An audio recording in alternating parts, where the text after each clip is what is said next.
તો અમદાવાદમાં ધોળકાના બદરખા ગામે વરસાદી આફત જોવા મળી। ગામનું તળાવ ઓવરફ્લો થતાં રસ્તા પર કમરસમાં પાણી ભરાયા। આહવા કુવા, વણકરવાસ, રબારીવાસ અને ઠાકોરવાસમાં પાણી ભરાયા।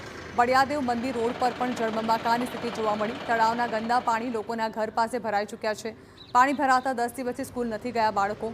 ચારે તરફ પાણી ભરાતા સ્થાનિકોને ભારે હાલાકી પડી રહી છે। તો સરપંચ અને તંત્ર દ્વારા પાણી નિકાલની કોઈ કામગીરી નથી કરવામાં આવી। તાત્કાલિક ધોરણે સમસ્યાનો નિકાલ આવે તેવી સ્થાનિકો દ્વારા માંગ કરવામાં આવી રહી છે।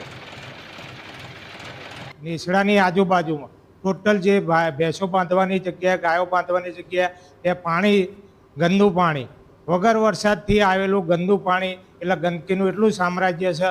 ત્યાં આગળ રોગચાળો ફેલાય એવી પરિસ્થિતિ હાલમાં છે અને ગાયો ભેંસો બેઠા એવું તો કોઈ જગ્યાએ રહી નથી।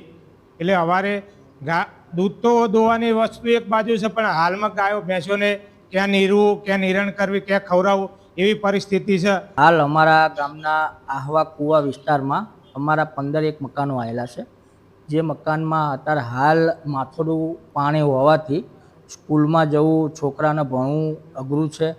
આવવા જવા માટે બી કોઈ સાધન કે કોઈ વસ્તુ નીકળે એવી નથી। અને બીજું કે સરપંચશ્રીને રજૂઆત કરી છે, આજ અઠવાડિયું થઈ ગયું છે, હજુ હાલ કોઈ નિકાલ આવ્યો નથી।